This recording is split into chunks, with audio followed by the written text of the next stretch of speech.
Hello dear. तो आज हम लोग यहाँ पे मेंटल हेल्थ नर्सिंग का MCQ 1 वीडियो देखेंगे। इसके बाद MCQ 2 भी आएगा। आप लोग अच्छे से देखिए अभी आपका सेकेंड ईयर में तो उपयोग होगा ही एग्ज़ाम में, बाकी आगे भी आपके लिए काफ़ी हेल्पफुल रहेगा। कोई भी कम्पिटिटिव एग्ज़ाम दीजिएगा, वहाँ भी प्रश्न आएंगे, नॉलेज आपका रहेगा तो बना पाएंगे। ठीक है, तो ये ऐसा नहीं है कि अभी ही आपको सेकेंड ईयर में ये सिर्फ काम देगा, यह आपको आगे भी काम देने वाला है MCQ। ठीक है, चलिए करते हैं शुरू। सभी राज्यों के लिए है, तो आप लोग बिल्कुल कहीं से भी इसे देख सकते हैं, कोई दिक्कत नहीं होगा। ठीक है, पहला प्रश्न है, निम्न में से साइकोटिक विकार कौन है? साइकोटिक मतलब जो मानसिक बीमारी होता है। ठीक है, phobic anxietic disorder, schizophrenia, hysteria, none of the above. जैसे ही आपका एंजाइटी आ गया, यह साइकोटिक नहीं न्यूरोटिक होता है। हिस्टीरिया भी न्यूरोटिक होता है, लेकिन स्किजोफ्रेनिया साइकोटिक होता है। ठीक है, तो इसलिए ऑप्शन बी सही हो जाएगा। ओके, दो प्रकार का मानसिक बीमारी होता है, साइकोटिक और न्यूरोटिक। न्यूरोटिक में आपका एंजाइटी आ जाएगा, फोबिया आ जाएगा, हिस्टीरिया आ जाएगा, ये सब न्यूरोटिक होता है। ठीक है, और जो भयंकर पागलपन जैसे बाइपोलर डिसऑर्डर हो गया, मेनिया हो गया, स्किजोफ्रेनिया हो गया, ये सब जो है आपका आता है साइकोटिक में। ठीक है, निम्न में से कौन सा सोने से संबंधित विकार का उदाहरण है? निद्रा मतलब सोने की बीमारी का उदाहरण है। इंसोमेनिया, हाइपरसोमनिया, सोमनाबुलिज्म, इनमें से सभी। तो राइट आंसर सभी होगा। सभी जो है आपके सोने से संबंधित बीमारी का उदाहरण है। ठीक है, तीसरा नंबर का क्वेश्चन है आपका, अंधेरे में हिलते हुए पेड़ की परछाई को भूत मान लेना निम्न का उदाहरण है। तो यह एक आपका क्या चीज़ का है? गलत परसेप्शन। ठीक है, गलत परसेप्शन का एक उदाहरण है, और यह राइट आंसर होगा। क्या होगा? Option A delusion, illusion, hallucination. तो राइट आंसर डेलूजन होगा। डेलूजन में व्यक्ति जो है गलत परसेप्शन करता है, रहता कुछ है दिखता कुछ है, व्यक्ति को भ्रम उत्पन्न हो जाता है। तो यह डेलूजन जो होगा वह अंधेरे में पर्दा दिख जाए भूत समझ लेगा, पेड़ देख गया भूत समझ लग गया, रसरी को सांप समझ लेना, ये सब जो है गलत परसेप्शन से होता है। ठीक है, 4 नंबर का क्वेश्चन है, मेनिया के उपचार में प्रयुक्त प्रमुख मूड स्टेबलाइजर दवा कौन सा है? ड्रग कौन सा है? Haloperidol, benzodiazepine, lithium, alprazolam. तो माय डियर, हेलीपेरिडोल यह एक एंटीसाइकोटिक ड्रग है, बेंजोडाइजापान एंटी एंजाइटी ड्रग है, लिथियम आपका एंटी मेनिक ड्रग है। मेनिया के उपचार में उपयोग लिथियम का किया जाता है। ठीक है, 5वां नंबर का क्वेश्चन है, निम्न के अतिरिक्त सभी न्यूरोटिक विकार है। ठीक है, निम्न के अतिरिक्त सभी न्यूरोटिक विकार है, मतलब वहाँ साइकोटिक पूछा गया था, यहाँ पे न्यूरोटिक पूछा है। तो फोबिया, मैनिक डिप्रेसिव साइकोसिस, PTSD, हाइपोकॉन्ड्रियासिस। तो न्यूरोटिक के बारे में पूछ रहा है कि निम्न में से कौन न्यूरोटिक है। तो 3 यहाँ पे आपका साइकोटिक है। देखिए, निम्न के अतिरिक्त सभी न्यूरोटिक है, मतलब एक ऐसा है जो न्यूरोटिक नहीं है, साइकोटिक है, बाकी 3 न्यूरोटिक है। फोबिया, PTSD, हाइपोकॉन्ड्रियासिस न्यूरोटिक है। ठीक है, न्यूरोटिक में व्यक्ति का पूर्ण तरीका से पागल नहीं होता है। ठीक है, वह आराम से दवाई लेने पर, हॉस्पिटल जाने पर, OPD में दिखाने पर ठीक हो जाता है, न्यूरोटिक वाला। ठीक है, और लेकिन साइकोटिक जो होता है भयंकर पागल वाला होता है। मैनिक डिप्रेसिव साइकोसिस, यह साइकोसिस है, ऑप्शन बी। 60 नंबर का क्वेश्चन है, सॉरी 6 नंबर का है, देख लीजिए। भारत का प्रथम मानसिक स्वास्थ्य एक्ट किस वर्ष पारित किया गया? वर्ष 92 में, 1987 में, 2012 में, 2000 में। तो प्रथम जो आपका मेंटल हेल्थ एक्ट आया वह 1987 में आया। ठीक है, याद रखिएगा। आगे है, मेनिया से पीड़ित मरीजों में, उन्माद से पीड़ित मरीजों में किस प्रकार का डेलूजन यानी किस प्रकार का भ्रम पाया जाता है? तो जो मेनिया वाला पेशेंट होता है, मैंने आपको पहले पढ़ाया है, जो मेनिया के पेशेंट होते हैं ना, उनको अपने आप में महानता का भ्रम रहता है कि जो है हम ही है, सबसे महान हम ही है। ठीक है, तो डेल्यूजन ऑफ परक्यूशन गलत, डेल्यूजन ऑफ ग्रेंडियोसिटी यही है सही, महानता का भ्रम। ठीक है, delusion of nihilism, delusion of reference. 8वां है, क्लोस्ट्रोफोबिया क्या है? Fear of close space, fear of crowd places, fear of height, fear of light. तो फियर ऑफ क्लोज्ड स्पेस, बंद स्थानों से डर लगना क्लॉस्ट्रोफोबिया कहलाता है। 9 नंबर का क्वेश्चन है, निम्न स्थिति में मरीजों को ECT माना है। माना मतलब निषेध है, किस स्थिति में? हार्ट वाले मरीज को भी निषेध है, ICP लेवल इंक्रीज है उसको भी निषेध है, प्रेगनेंसी में भी यह निषेध है, यानी ऑप्शन डी सही होगा। ठीक है, 10वां नंबर का क्वेश्चन है यहाँ पे, डेमनेशिया मनोभ्रंश का सर्वाधिक कॉमन कारण क्या है? तो डेमनेशिया का सबसे ज़्यादा जो कारण होता है पिक्स रोग, Parkinson disease, Alzheimer disease, tics disease. तो मैं बता दूं, देखिए डेमेंशिया जो होता है आपका टिक्स के कारण भी, पार्किंसन के, एल्जाइमर के, टिक्स चारों के कारण होता है, बट सर्वाधिक कारण पूछ रहा है, सर्वाधिक एल्जाइमर के कारण होता है। ठीक है, आगे है यहाँ पे देख लीजिए आप लोग, आगे क्वेश्चन है निम्न के अलावा सभी व्यवहार थेरेपी है, मतलब इनमें से एक को छोड़कर सभी व्यवहार थेरेपी का प्रकार है। फ्लडिंग भी व्यवहार थेरेपी है। ठीक है, सिस्टमेटिक डिजेंसिटाइजेशन भी आपका व्यवहार थेरेपी है। एवर्जन थेरेपी भी व्यवहार थेरेपी है। ठीक है, बट हिप्नोसिस जो होता है, जिसे हम लोग नींद में उपचार कहते हैं, काल्पनिक रूप से नींद लाना हाइप्नोसिस होता है, और यह एक आपका व्यवहार का थेरेपी नहीं है। ठीक है, 12 नंबर का क्वेश्चन है एंजाइटी डिसऑर्डर के उपचार हेतु कौन सा ड्रग उपयोग करते हैं। ठीक है, एंजाइटी चिंता के लिए anti psychotic, anti Parkinson drug, ठीक है, और बेंजोडाइजापान, एंटी डिप्रेशन। तो बेंजोडाइजापान जो ड्रग होता है यह एंटी एंजाइटी ड्रग है, ऑप्शन नंबर सी राइट होगा। ठीक है, 13 नंबर का क्वेश्चन है एक व्यक्ति बिना किसी कारण के बार बार घर के ताले चेक करता है, यह निम्न का उदाहरण है। डेलूजन का, ओसीडी का, डिएसोसिएशन का, पीटीएसडी का। तो एक व्यक्ति को बिना किसी कारण के बार बार घर में ताले लगाता है, या बार बार हाथ धोता है, बार बार मुड़ के देखता है बिना किसी कारण के, मतलब उसे ऑब्सेशन कंपल्सन डिसऑर्डर है, ओसीडी है। ठीक है, ऑप्शन बी है। ओके, 14 नंबर का क्वेश्चन है मनोरचना जिसमें व्यक्ति अपनी गलती का दोष अन्य पर लगाता है। ठीक है, वह कौन सा मनोरचना है जो व्यक्ति अपनी गलतियों को दूसरे पर थोपता है और जिम्मेदारियों से निकलना चाहता है। ठीक है, वह कौन सा है? सब्स्टिट्यूशन है, डीएसोसिएशन है, प्रोजेक्शन है, विड्रॉल है। तो मैंने आपको पढ़ाया था मेंटल मैकेनिज्म में कि जो व्यक्ति अपने जिम्मेदारियों को, अपने टेंशन को दूसरे पर थोप कर और अपने जिम्मेदारियों टेंशन से निकलना चाहता है, उससे प्रोजेक्शन कहते हैं, ऑप्शन सी। दूसरे अपने दोस्त को, अपने गलतियों को दूसरे पर थोप देना।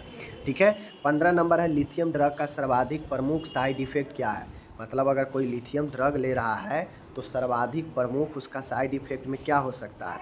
Scissor, tremor, skin rashes, diarrhoea. तो right answer option number B, कंपन होता है, ट्रीमर होता है। ठीक है, याद रखिएगा। 60 नंबर का क्वेश्चन है एस्किजोफ्रेनिया के इलाज में निम्न में से किस समूह की दवाइयाँ प्रयोग में लाई जाती है। तो एस्किजोफ्रेनिया के इलाज में एंटीबायोटिक, एंटीमेनिक, एंटीसाइकोटिक, एंटी डिप्रेसेंट। तो एस्किजोफ्रेनिया वाले मरीज में एंटीसाइकोटिक ड्रग का इस्तेमाल किया जाता है, ऑप्शन सी। ठीक है, आगे है 70 नंबर का क्वेश्चन है निम्न में से कौन सा न्यूरोटिक डिसऑर्डर नहीं है। यानी न्यूरोटिक नहीं है मतलब साइकोटिक का पूछ रहा है। तो मैनिक डिप्रेसिव साइकोसिस, ओसीडी, फोबिया, रोग भ्रम। ठीक है, तो ये तीनों जो है आपका न्यूरोटिक है, लेकिन जो जहाँ भी मेनिया लगा आ जाएगा, मेनिक लगा आ जाएगा, मेनिक, डिप्रेसिव, डिप्रेशन से डिप्रेसिव, डिप्रेशन भी आपका साइकोटिक रोग ही है, और साइकोसिस है तो ये साइकोसिस ही हो जाएगा। ठीक है, 18 नंबर का क्वेश्चन है एक मरीज को लगाई जाने वाले ईसीटी का समय होता है। तो मैं बता दूं ईसीटी बेहद ही कम समय में दिया जाता है, 0 से 1, 0.1 से 1 सेकेंड, 2 से 4 सेकेंड, 6 से 7 सेकेंड, 0.1 सेकेंड से 1 मिनट। तो राइट आंसर जो होता है वह ऑप्शन नंबर ए होगा, 0.1 से 1 सेकेंड तक ईसीटी दिया जाता है। ठीक है, 19 नंबर का क्वेश्चन देखिएगा भाषा और क्रियाओं की अनुपस्थिति क्या कहलाता है। Absence of speech and activity. कोई व्यक्ति या कोई बच्चा न बोल पाता है न कोई एक्टिविटी कर पाता है, जहाँ भी रहता है मंद रहता है, पड़ा हुआ रहता है, तो उससे हम लोग क्या कहते हैं? ऑटिज्म कहते हैं। ठीक है, या फिर म्यूटिज्म कहते हैं, या फिर क्रेटिनिज्म कहते हैं, या फिर एफेजिया कहते हैं। तो राइट आंसर म्यूटिज्म होता है, जो बच्चों में अधिकतर देखा जाता है कि जहाँ रहेगा मंद रहेगा, कुछ नहीं करेगा, न बोलेगा, एकदम गूंगा टाइप से बना रहेगा, तो ये म्यूटिज्म होता है। ठीक है, 20 नंबर का क्वेश्चन है लिथियम का प्रमुख दुष्प्रभाव क्या है। अभी बताया मैंने, लिथियम का most common side effect diarrhoea, trimmer, कब्ज, दौरा। ट्रीमर होता है, ऑप्शन बी। ठीक है, आगे है 21 नंबर का क्वेश्चन देख लीजिए एक व्यक्ति ने दीवार पर एक डिजाइन देखकर सोचा कि यह एक पक्षी है, यह एक क्या है। ठीक है, एक डिजाइन देखकर व्यक्ति दीवार पर सोचा कि यह एक पक्षी है, मतलब एक व्यक्ति दीवार पर चित्र बना है पक्षी का। ठीक है, डिजाइन देखा पक्षी का और वह समझ लिया कि यह पक्षी रियल में है। ठीक है, तो यह क्या है? एलूजन है, डेलूजन है, ठीक है, हैलुसिनेशन है, आइडिया ऑफ रिफरेंसेज है, संदर्भों का विचार है। तो यह एक प्रकार का भ्रांति है, इल्यूजन है, ठीक है, याद रखिएगा। 22 नंबर है, निम्नलिखित में से किसे परिपक्व रक्षा तंत्र नहीं माना जाता है, ठीक है, किसे रक्षा तंत्र नहीं माना जाता है, मेंटल मैकेनिज्म नहीं माना जाता है। सप्रेशन, सोमैटिजेशन, एल्ट्रुइज्म और एसिटिज्म, ठीक है, एसिटिज्म, एल्ट्रुइज्म, सोमैटिजेशन और सप्रेशन। तो परिपक्व रक्षा तंत्र इसमें सोमैटिजेशन नहीं है, ठीक है, सोमैटिजेशन आपका नहीं है, याद रखिएगा। आगे है 23 नंबर का क्वेश्चन है, उत्पीड़न भ्रम आम है, ठीक है, उत्पीड़न भ्रम आम है किसमें, बताना है। नेक्स्ट क्वेश्चन है, उत्पीड़न भ्रम आम है, ठीक है, उत्पीड़न भ्रम आम है किसमें, देख लीजिए, परसेक्यूरिटी, ठीक है, persecutory delusion is common in schizophrenia, OCD, ठीक है, ओसीडी, पैरानोइड एस्किजोफ्रेनिया और बीपैड। तो अगर किसी में देख लीजिए यहाँ पे क्वेश्चन, उत्पीड़न का भ्रम जो होता है वह पैरानोइड एस्किजोफ्रेनिया में। अब उत्पीड़न के भ्रम में होता यह है कि कोई, चाहे कोई लड़की हो या कोई भी व्यक्ति हो, समझता है कि हमारे साथ उत्पीड़न होने वाला है, उसको इस प्रकार से भ्रम होता है, ठीक है, हमारे साथ उत्पीड़न हो रहा है, ठीक है, अपने ही घर में रहेगा, उसे लगेगा कि हमें उत्पीड़न किया जा रहा है, ठीक है, प्रताड़ित किया जा रहा है। तो यह पैरानोइड एस्किजोफ्रेनिया में होता है, ठीक है। 24 नंबर है, प्रारंभिक रूप से शराबी रोगियों का इलाज किया जाता है किसके द्वारा, मतलब प्राइमरी रूप से जो शराबी रोगियों का जो इलाज होता है वह किसका उपयोग किया जाता है, पैराल्डिहाइड का, ट्रैंक्विलाइजर का, उच्च प्रोटीन आहार प्रदान करके, थाइमिन का इंजेक्शन देकर। तो प्राथमिक शराबी रोगियों का जो इलाज होता है वह पैराल्डिहाइड देकर उपयोग किया जाता है, ठीक है, ऑप्शन ए।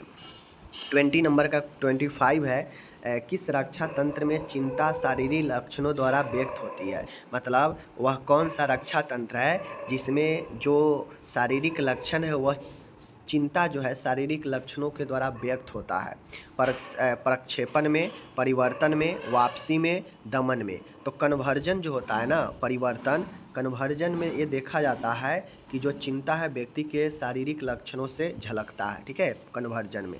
26 नंबर का क्वेश्चन है, डिलेरियम एक विकार है, चेतना संबंधी, अनुभूति संबंधी, मेमोरी संबंधी और विचार संबंधी। तो डिलेरियम एक डिसऑर्डर है कॉन्शियस होने का, कॉन्शियस, चेतना संबंधी, ठीक है। 27 नंबर का क्वेश्चन है, उन्माद के मरीज में सबसे ज़्यादा देखा जाने वाला विभ्रम है, मतलब मेनिया के पेशेंट में सबसे ज़्यादा जो भ्रम का जो होता है वह क्या होता है। तो आपको मैंने पहले ही बता दिया, डेल्यूजन ऑफ ग्रेंडियोसिटी या डेल्यूजन ऑफ ग्रेंडियर, यह मरीजों में, मेनिया के मरीजों में काफ़ी ज़्यादा पाए जाने वाला भ्रम है, ठीक है, याद रखिएगा। 28 नंबर का क्वेश्चन है आपका यहाँ पे, अपने स्वयं के व्यवहार एवं भावना को समझने की क्षमता क्या कहलाती है। अगर कोई व्यक्ति अपने अंदर के चीज़ों को, भावनाओं को, व्यवहार को समझ रहा है, मतलब उसके अंदर अंतर्दृष्टि का ज्ञान है, जजमेंट, इंसाइट, इंटेलिजेंस, पर्सनालिटी, तो उसे हम लोग अंतर्दृष्टि कहते हैं, जिसके अपने अंदर के चीज़ों के बारे में ज्ञान हो कि हम क्या गलत करते हैं, क्या सही करते हैं, ठीक है। दर्द से डर को कहा जाता है, फियर ऑफ पेन इज टर्मेडेज, मान गया आप किसी चीज़ से दर्द से डर लगता है, तो डर से दर्द लगना एलोगोफोबिया, जूफोबिया, एगोरोफोबिया एंड लास्ट में है आपका जेनोफोबिया। तो किसी को अगर फिजिकल शारीरिक दर्द होने पर डर लगता है तो उसे एल्गोफोबिया कहते हैं, ऑप्शन ए, ठीक है, याद रखिएगा। 30 नंबर और आज का लास्ट क्वेश्चन है, आप लोग यहाँ पे अच्छे से देखिए, किस रक्षात्मक प्रतिक्रिया में चिंता शारीरिक लक्षणों द्वारा प्रदर्शित होता है। अभी ऊपर सेम क्वेश्चन बता है, कन्वर्जन इसका राइट आंसर होगा। परिवर्तन में चिंता जो है शारीरिक लक्षणों से दिखता है, कन्वर्जन में, ठीक है। तो इस प्रकार से मैंने आपको 30 क्वेश्चन अच्छे से करा दिया। आपका काम है कि ऑब्जेक्टिव सब्जेक्टिव सबका तैयारी करते चले, चैनल पर सब चीज़ पढ़ाया गया है। जो भी सब्जेक्टिव क्वेश्चन में दिक्कत लगे आप ओपन कीजिए और उसका वीडियो देखिए, समझिए। और वीडियो और ऑब्जेक्टिव तो रटने वाला चीज़ है नहीं, जितना समझेंगे उतना अच्छा रहेगा।